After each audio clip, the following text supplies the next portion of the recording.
Bonjour à tous et bienvenue dans cette partie de la formation. Donc, nous avons créé l'interface graphique de notre calculatrice. Et là, maintenant, tout est bon désormais. Maintenant, il nous faut maintenant créer la logique de la calculatrice. Parce que là, nous avons juste une interface qui est statique, qui ne fait rien. Maintenant, il nous faut maintenant utiliser nos compétences en JavaScript pour dire ce que la calculette va faire euh, en fonction des actions que l'utilisateur va exercer sur cette calculette. Donc, du coup, nous allons alors venir au niveau de notre code. Donc, je reviens là, au niveau du code. Là, on a fini avec la partie CSS. On peut fermer ça aussi. Et nous allons commencer maintenant avec la partie JavaScript. Donc, avant la fermeture du body, je vais mettre alors ici script. Alors, la balise script. Et nous allons indiquer le chemin vers notre script. On dira qu'il faut aller dans Assets, qu'il faut aller par la suite dans JS, qu'il faut maintenant prendre le fichier main.js. J'irai alors dans ce fichier main.js et je vais commencer. Alors, je vais dire que je veux faire quelque chose dès lors que la fenêtre du navigateur sera entièrement chargée. Donc, onload me permet de regarder, c'est un événement qui me permet de regarder est-ce que le navigateur, la fenêtre du navigateur est bien chargée. Une fois que ça c'est bon, maintenant je pourrais faire ce que je vais définir par la suite ici. Alors ce que moi je vais préférer faire, je ne vais pas tout rassembler dans un même fichier. Après ce sera lourd à gérer. Donc du coup je vais créer au niveau de JS ici un dossier, un sous-dossier qui va s'appeler librairie. Comme ça, à l'intérieur de ça, je vais créer ici un fichier qui va s'appeler functions.js.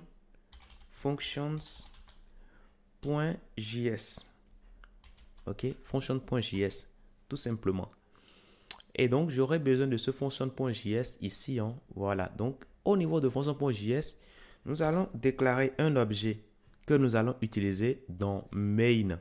Donc, pour que cet objet soit disponible au niveau de main, on va lui donner la possibilité d'être exporté. Donc, export const calculate, ou plutôt cal par exemple, cal object, voilà, qui sera un objet. Et à l'intérieur, là, on va simplement mettre un objet vide, tout simplement. Donc là, je peux mettre ici calculate, donc je peux mettre ça entièrement. Calculate, voilà, object. Ça, c'est bien. Maintenant, nous allons commencer par travailler. Nous, qu'est-ce qu'il nous faut faire dans un premier temps? On a besoin de récupérer les éléments que nous avons à l'intérieur de notre calculatrice. On a besoin de récupérer les boutons. On a besoin de récupérer ici ces boutons-là également. Donc ça, c'est bien. Donc ce que nous allons commencer par faire, c'est déjà de récupérer les boutons que nous avons ici. Ok, les boutons qu'on a là. Donc du coup, je vais commencer alors par mettre const button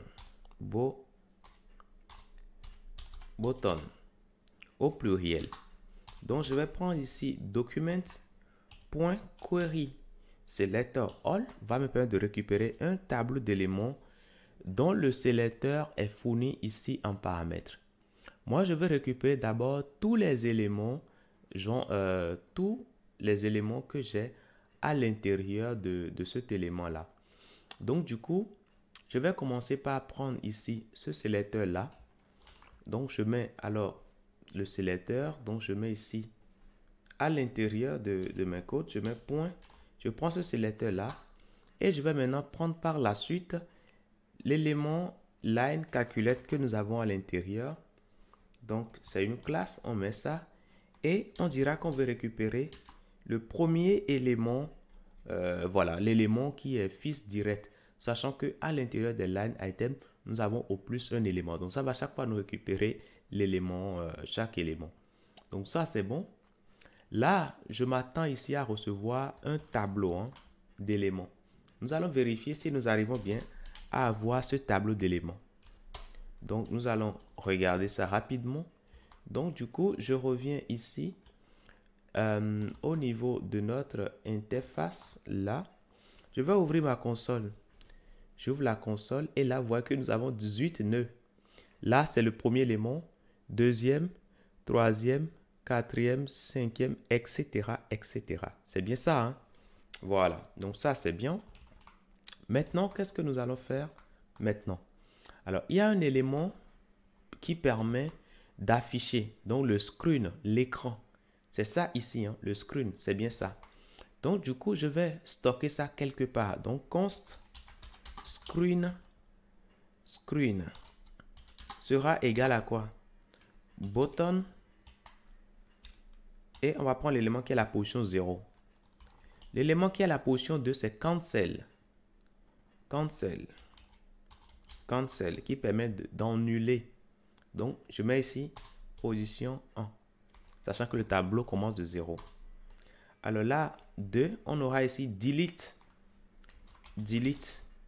Voilà, ça c'est bon. Et si vous me le permettez, on peut rapidement voir screen, cancel et puis delete.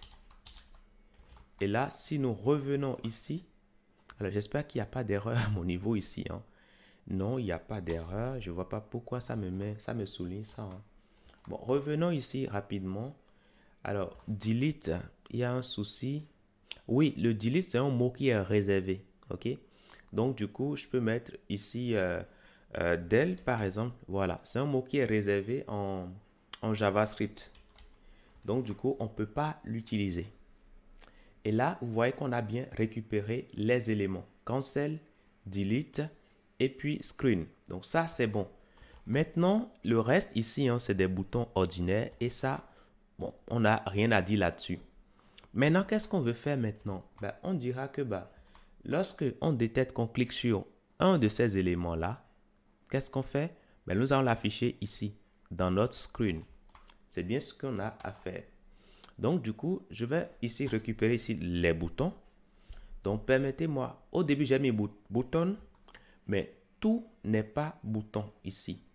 Donc, de ce point de vue, je peux mettre ici element au pluriel. Ça, c'est bon. Maintenant, je vais récupérer les boutons. Donc, je mettrai là, ici, button. Et là, ça me récupère les boutons. Donc, ici, plutôt touche, par exemple. Là, ça va me récupérer les touches. Et les touches, ça part de combien? De 3. Parce que là, on a del. Et c'est après del que nous avons les touches. Donc, les touches commencent d'ici. Donc, c'est l'élément qui est à la position 3 jusqu'à la fin du tableau. Donc, du coup, on fera alors ici point slice pour récupérer les éléments du tableau qui commencent à la position 3. Donc, si je fais ça et je me permets, alors je reviens ici, je fais ça et je me permets alors de ce point de vue d'afficher ça. Donc, je l'affiche là. Donc, si je reviens ici, j'actualise is not a function. Donc, du coup, un instant. Et donc, la raison pour laquelle ça ne marche pas, en gros, ça ne considère pas Element comme un tableau. Et donc, du coup, nous allons forcer Element à être un tableau ordinaire pour pouvoir récupérer cet élément-là, voilà, pour pouvoir extraire les éléments de ce tableau qui nous intéresse. Donc, du coup, je prends Element, c'est bien ça, hein, Element. Alors, un instant, je vais prendre un tableau vide et insérer chaque élément dans le tableau vide. Donc, point slice.call. Voilà. Et du coup, on va se retrouver ici avec un tableau d'éléments et on va récupérer les éléments à partir de la position 3. Donc, si je fais ça et que je reviens ici, désormais, on a 15 éléments. Donc, quand on ouvre ici, on peut regarder. On a le premier, deuxième, troisième, quatrième, cinquième, jusqu'au dernier élément. Donc, ça, c'est bon. C'est bon pour nous. Maintenant, nous, qu'est-ce qu'il reste à faire? Nous allons tout simplement observer ces touches-là. OK? On va observer. Et lorsqu'il y a un clic sur une touche en particulier, nous allons faire quelque chose. Nous allons réaliser une opération. Donc, du coup, je vais alors mettre ici Alors, je vais enlever ça et mettre Manage touche. Donc, je peux mettre ici au niveau de mon objet init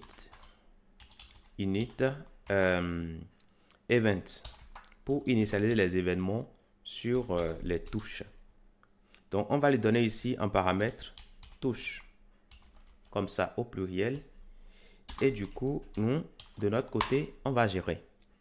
Donc, ce init event, on aura besoin de ça ici. Init event, qu'il faut qu'on importe, bien sûr. Hein. Il faut qu'on l'importe.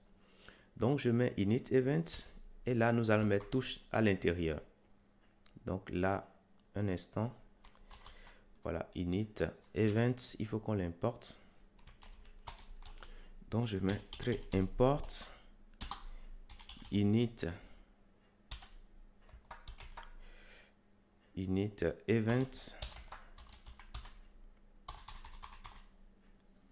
event voilà.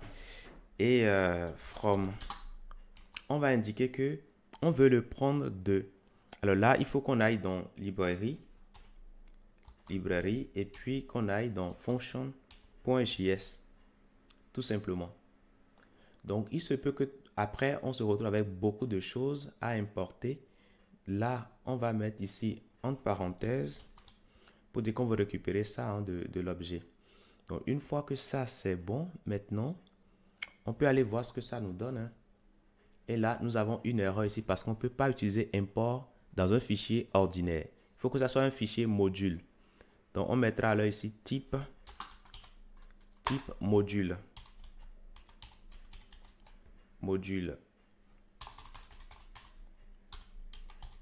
Voilà. Donc, normalement, l'erreur de tout à l'heure, on va plus avoir... Voilà. Et maintenant, on dit qu'on n'arrive pas à le retrouver parce que tout simplement, la page init, le script est utilisé ici, n'est-ce pas? Donc, ce main-là, il faut qu'on indique clairement où se trouve la partie librairie.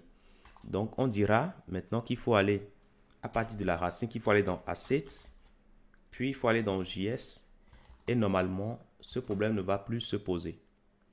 Maintenant, alors ici, on va prendre un nom exactement égal hein, à l'objet qu'on a de l'autre côté. Et maintenant, sur cet objet, on pourra utiliser init event. Donc, normalement, voilà, tout va se passer correctement. On peut afficher rapidement touche pour voir si on arrive bien à récupérer les données à l'intérieur de l'objet. Donc, log ici. Si on regarde là, on voit qu'on arrive bien à récupérer dans function. Donc, ça, c'est bien. Donc, dans la prochaine partie, nous allons commencer par initialiser les événements. Je vous dis merci et à tout de suite.